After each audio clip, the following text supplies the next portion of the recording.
दोस्तों आज हम एक हैंडसम लड़के और एक डायन यानी कि एक खूबसूरत वैम्पायर की स्टोरी को बताने जा रहे हैं कि कैसे एक हसीन वैम्पायर लड़के को अपने जाल में फंसाकर उसके साथ अपनी जरूरतों को पूरा करती है। मूवी की शुरुआत में हम कैमरॉन नाम के एक लड़के को देखते हैं जो डाइन नाम की एक लड़की के साथ बेडरूम में हसीन लम्हे बिता रहा था।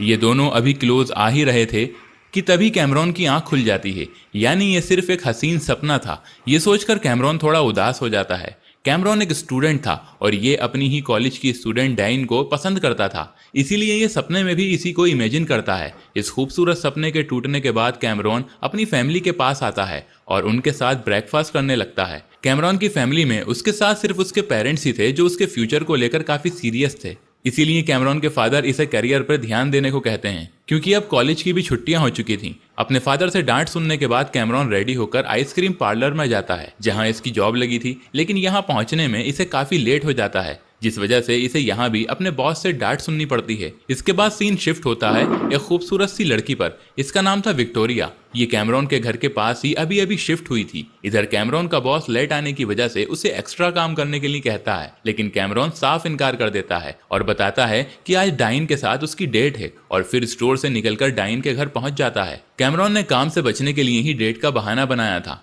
कैमरॉन चुपके से डाइन को देखता है जो कि छोटे कपड़े पहने धूप का मजा ले रही थी। डाइन का ये लुक देखकर कैमरॉन के अरमान जागने लगते हैं और ये उसकी फोटो क्लिक करने लगता है, पर तभी पीछे से दो लड़के आकर इसे रोक देते हैं जो कि इसी के कॉलेज के स्टूडेंट्स थे। ये लड़के इसका फोन फेंक देते हैं और फिर कैमरॉन के साथ झगड़ने लगते हैं। शोर सुनकर डाइन भी यहाँ आ जाती है और जब इस लड़ाई की वजह पूछती है तो ये लड़के इसे बताते हैं कि कैमरॉन तुम्हारी पिक्चर्स ले रहा था। ये सुनकर डाइन भी थोड़ी नाराज हो जाती है। कैमरॉन इस बात को गलत साबित करने के लिए अपना फोन चेक कराने की बात करता है और जब फोन उठाने जाता है तो एक कार इसके फोन के ऊपर से दौड़ती हुई चली जाती है और कैमरॉन अपना टूटा हुआ फोन लेकर उदास मन से घर आ जाता है। कैमरॉन जब अपने रूम में होता है तो इसे सामने विक्टोरिया ड्रेस चेंज करते हुए दिखाई देती है। इसे देखकर कैमरॉन भी उसे देखने लगता है, लेकिन जैसे ही विक्टोरिया उसकी तरफ देखती है तो ये छुप जाता है और नीचे आकर अपने परिवार के साथ खाना खाने लगता है। लेकिन इतने में ही डोरबेल बजती है और जब कैमरॉन दरवाजे से बाहर झांक कर देखता है तो वहां विक्टोरिया खड़ी होती है। कैमरॉन को डर लगता है कि विक्टोरिया उसकी शिकायत करने आई है, इसीलिए ये डरते डरते दरवाजा खोलता है, लेकिन सामने विक्टोरिया की जगह डाइन खड़ी होती है।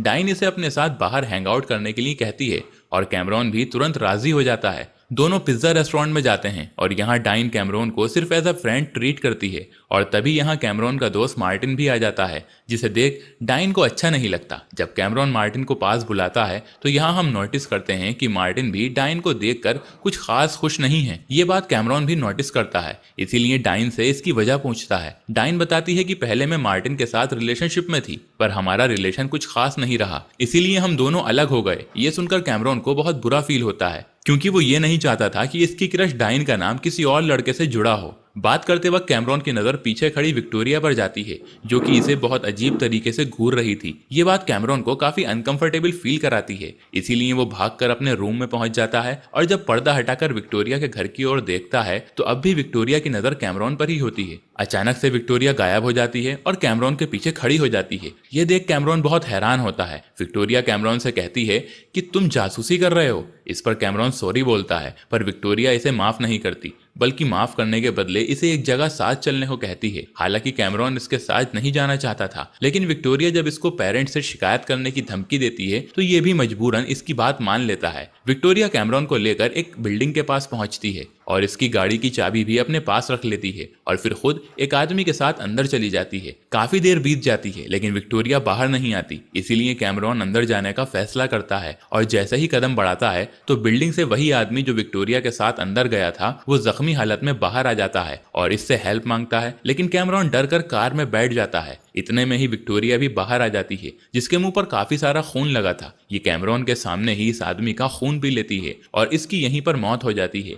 ये नजारा देखकर कैमरॉन के होश उड़ जाते हैं, पर विक्टोरिया इसे कुछ नहीं कहती और दोनों कार में बैठकर घर जाने लगते हैं। रास्ते में कैमरॉन को पता चल जाता है कि विक्टोरिया दरअसल एक वैम्पायर है। ये राज जानने के बाद विक्टोरिया इसे अपने साथ घर आने के लिए कहती है और कल रात का प्लान बताती है। हालांकि हालांकि कैमरॉन इसका साथ नहीं देना चाहता था, लेकिन विक्टोरिया का असली रूप देखकर ये काफी डर जाता है और इसकी बात मान लेता है। कैमरॉन ने आज विक्टोरिया की मदद की थी, इसीलिए वो उसके करीब जाकर उसे प्यार करती है और फिर अपने घर चली जाती है। सुबह कैमरॉन के फादर जब गाड़ी पर खून देखते हैं तो कैमरॉन से इसकी वजह पूछते हैं। कैमरॉन को कुछ भी समझ नहीं आता और तभी विक्टोरिया यहाँ आती है और कहती है कि कल रात यहाँ एक जख्मी हिरन आ गया था और ये खून भी उसी का है। विक्टोरिया इतनी सफाई से झूठ बोलती है कि कैमरॉन के फादर को भी उसकी बातों पर यकीन हो जाता है। बातों के दौरान विक्टोरिया कैमरॉन के फादर से कहती है कि मेरा काम रात का है, इसीलिए क्या आप मुझे गाड़ी दे सकते हैं, साथ ही कैमरॉन को मेरी हेल्प के लिए भेज सकते हैं। कैमरॉन के फादर भी हाँ में जवाब देते हैं। इसके बाद कैमरॉन आइसक्रीम पार्लर चला जाता है और कुछ देर बाद यहाँ मार्टिन भी आता है। दरअसल मार्टिन दोबारा डाइन के साथ पैचअप करना चाहता था, इसीलिए ये कैमरॉन को सब सॉर्ट आउट करने के लिए कुछ टिप्स देता है और साथ ही ये भी बताता है कि पहली डेट पर मैं इतना ज्यादा नर्वस हो गया था कि वहां पहुंच ही नहीं पाया और हमारा रिलेशन खराब हो गया। मार्टिन नहीं जानता था कि कैमरॉन भी डाइन को पसंद करता है, इसीलिए कैमरॉन मार्टिन की खुशी के लिए डाइन के पास जाकर मार्टिन को अच्छा दिखाने की कोशिश करता है। रात होते ही विक्टोरिया कैमरॉन के पास आ जाती है और फिर से इसे अपने साथ ले जाती है। पिछली बार की तरह इस बार भी विक्टोरिया खुद अकेली अंदर जाती है और कैमरॉन कार में वेट करता है। कुछ देर बाद कार पर एक लाश आकर गिरती है और कार पर खून लग जाता है। इतने में विक्टोरिया भी कार में आकर बैठ जाती है और हाथों पर लगे खून को चाटने लगती है। कैमरॉन घर जाने से पहले कार से खून साफ करता है और फिर विक्टोरिया को घर ड्रॉप कर देता है। कैमरॉन जब अपने कमरे में होता है तो अचानक से विक्टोरिया यहाँ पर आ जाती है और इसे बताती है कि मैं एक वेम्पायर हूँ और मेरी उम्र 247 साल है। मैं अपने लवर का बदला ले रही हूँ, यानी जो लोग विक्टोरिया का शिकार बन रहे थे वो सब इसके पार्टनर की मौत के जिम्मेदार थे और वो भी वेम्पायर ही थे। ये बात जानने के बाद कैमरॉन को विक्टोरिया के लिए काफी बुरा लगता है। अगली सुबह मार्टिन कैमरॉन से मिलने उसके घर आता है और डाइन से दोबारा पैचअप करवाने के लिए इंसिस्ट करता है। रात को विक्टोरिया फिर से कैमरॉन को अपने साथ ले जाती है। इस बार कैमरॉन विक्टोरिया के साथ काफी कंफर्टेबल दिखाई देता है और उससे पूछता है कि अभी कितने लोगों को तुम और मौत की नींद सुलाओगी। इस पर विक्टोरिया 2 और लोगों के बारे में बताती है और इनमें से आखिरी विलन ही इसके लवर का खूनी था। मंजिल आने पर हर बार की तरह विक्टोरिया कैमरॉन को कार में ही रुकने को कहती है और खुद अंदर जाती है, पर इस बार कैमरॉन भी इसके पीछे पीछे बिल्डिंग में आ जाता है, जिसे देख विक्टोरिया इस पर थोड़ा नाराज होती है, पर कैमरॉन के समझाने पर इसे कुछ नहीं कहती और फिर दोनों एक साथ आगे बढ़ते हैं। यहाँ विक्टोरिया का अगला विलन था एक सिक्योरिटी गार्ड। ये विक्टोरिया और कैमरॉन पर गोलियों की बौछार करने लगता है, पर विक्टोरिया बिना देर किए इसका खून पीकर इसका खेल खत्म कर देती है और जब कैमरॉन के पास आती है तो कैमरॉन जमीन पर बेहोश पड़ा होता है, जिसे देखकर विक्टोरिया को लगता है कि गोली लगने की वजह से इसकी ये हालत हुई है, इसीलिए विक्टोरिया काफी घबरा जाती है। कैमरॉन विक्टोरिया को देखकर उसकी मजाक बनाता है क्योंकि ये सब एक ड्रामा था। विक्टोरिया इस मजाक से बहुत गुस्सा होती है और इसे आगे दोबारा ऐसा ना करने के लिए वार्न करती है। घर जाने से पहले कैमरॉन विक्टोरिया से कल की छुट्टी मांगता है क्योंकि ये डाइन और मार्टिन की डेट प्लान करने वाला था। विक्टोरिया भी इसके लिए राजी हो जाती है। अगले दिन जब कैमरॉन आइसक्रीम पार्लर जाता है तो इसकी कोवर्कर लिज इसे शाम को एक प्रोग्राम में साथ चलने को कहती है, पर कैमरॉन मना कर देता है। कैमरॉन का नाम है जवाब लिज को काफी बुरा लगता है क्योंकि लिज इसे लाइक करती है, पर कैमरॉन इस बात से अनजान था। रात को हम मार्टिन, डाइन और कैमरॉन को एक डेट पर देखते हैं। कैमरॉन की प्लानिंग के मुताबिक ये दोनों करीब आने लगते हैं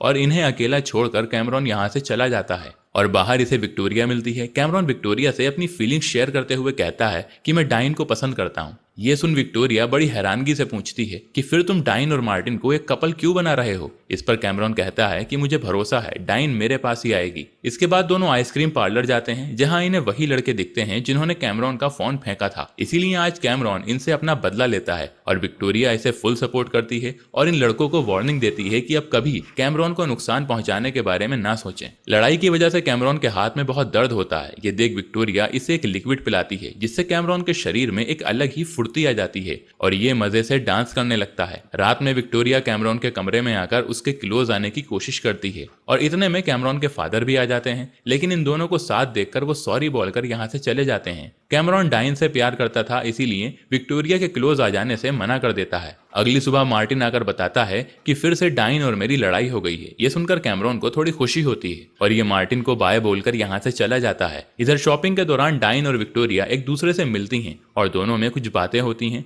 वहीं दूसरी तरफ कैमरॉन डाइन और मार्टिन को लेकर थोड़ा फिक्रमंद होता है। लिज इसका मूड फ्रेश करने के लिए रात को साथ बाहर घूमने का कहती है और इस बार कैमरॉन भी मान जाता है। रात को जब कैमरॉन लिज से मिलने जा रहा होता है तो विक्टोरिया के घर के बाहर डाइन की कार खड़ी देखता है और जब ये घर में झांकता है तो विक्टोरिया और डाइन साथ होती हैं और एक दूसरे के बहुत क्लोज होती हैं। ये देख कैमरॉन लिज के बारे में भूल जाता है और लिज काफी देर तक इसका वेट करती रहती है, पर कोई फायदा नहीं होता। सुबह डाइन विक्टोरिया के घर से बाहर निकलती है और तभी कैमरॉन विक्टोरिया से मिलकर उसे डाइन से दूरी बनाए रखने को कहता है, पर विक्टोरिया इसकी एक नहीं सुनती। डाइन की जान खतरे में थी, इसीलिए कैमरॉन मार्टिन की हेल्प लेता है। कैमरॉन मार्टिन और डाइन को साथ लाने के लिए एक डेट प्लान करता है। डेट के बाद डाइन मार्टिन को जंगल में ले जाकर इसका खून पीने लगती है और मार्टिन मारा जाता है, यानी डाइन भी एक वेम्पायर थी। मार्टिन की लाश गाड़ी में रखकर डाइन कैमरॉन के पास आती है और उसे अपनी सच्चाई बताती है। वो कहती है कि मैं वेम्पायर हूँ, इसीलिए हम साथ नहीं रह सकते। रात में विक्टोरिया कैमरॉन से आखिरी बार हेल्प मांगने आती है तो ये इसके गले पर चाकू रखकर इसे डराती है और कैमरॉन हेल्प के लिए मान जाता है। कुछ देर के बाद डाइन और विक्टोरिया आमने सामने आती हैं और दोनों वेम्पायर्स लड़ने लगती हैं। इस बीच डाइन विक्टोरिया को बताती है कि मैंने तुम्हारे पार्टनर को नहीं मारा था,